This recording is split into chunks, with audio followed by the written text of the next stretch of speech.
11 October. ഇപ്പൊ എത്ര മണിയായമ്മേ? മണി 7:03. അമ്മ ഇത് സഹദേവമന്ദിരം അല്ലയോ? നമ്മൾ രണ്ടുപേരും അല്ലേ ഇവിടെ ഉറങ്ങുന്നുള്ളൂ? നമ്മൾ രണ്ടുപേരും തന്നെ ഇവിടെ ഇന്നും ഉള്ളൂ. ഞാനും എൻ്റെ അമ്മയും കണ്ടോ, ഇത് ഞങ്ങൾ രണ്ടുപേരേ ഉള്ളൂ ഇവിടെ, വേറെ ഒരാളും ഇല്ല ഇവിടെ. ഞങ്ങളാ ഇവിടെ നിൽക്കുന്നത്. ഈ സഹദേവമന്ദിരത്തിലെ വീടും അടുക്കളയാ അല്ലയോ? നമ്മൾ നിൽക്കുന്ന അടുക്കള നമ്മുടെ അടുക്കളയല്ലയോ? അല്ലാതെ കണ്ണടോ അടുക്കളയാണോ? പോകാറില്ലല്ലോ. ഇത് ഞങ്ങളുടെ വീടും ഞങ്ങളുടെ അടുക്കള.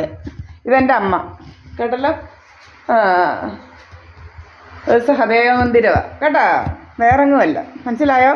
ഇവിടെ ഞങ്ങൾ നിൽക്കുന്നത്. കുറേ ഡ്രാമയുണ്ട്, കുറേ ഡ്രാമ.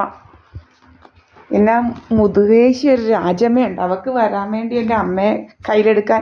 അവളത്തെ മയങ്ങി വീണ്. നീ മയങ്ങിയല്ല, നീ ചത്ത പോടി, നീ ചാവടി. നീ എന്താടി ചാവാത്ത? നീ ചാവ്. നീ ആരാടി ഇവിടെ കയറി വരാൻ? ഞങ്ങളുടെ സഹദേവ പണിക്കർ ഉണ്ടാക്കിയ വീട്ടിൽ നീ ആരാടി തേവിടിശി? നീ കഥയുണ്ടാക്കാൻ കയറി വരണമെന്നോടി നിനക്ക്? നിൻ്റെ ഡാം ഡൂമൊക്കെ കയ്യിരിക്കട്ടെ. എൻ്റെ അമ്മ തന്നെ പറഞ്ഞു സൗണ്ടിനൊന്നും ഒരു കുഴപ്പവും ഇല്ലെന്ന്. നമുക്ക് അവൾ പറയുന്നത് അല്ലെങ്കിൽ അവിടെ സൗണ്ടിനൊന്നും ഒരു കുഴപ്പവും ഇല്ലെന്ന്. കള്ളി, മുതുകള്ളി അവൾ. ഇതുപോലൊരു കള്ളി കഴിവേറി ഒരു മുതുവേശ്യയെ കാണാൻ ഈ ലോകത്ത് കിട്ടത്തില്ല.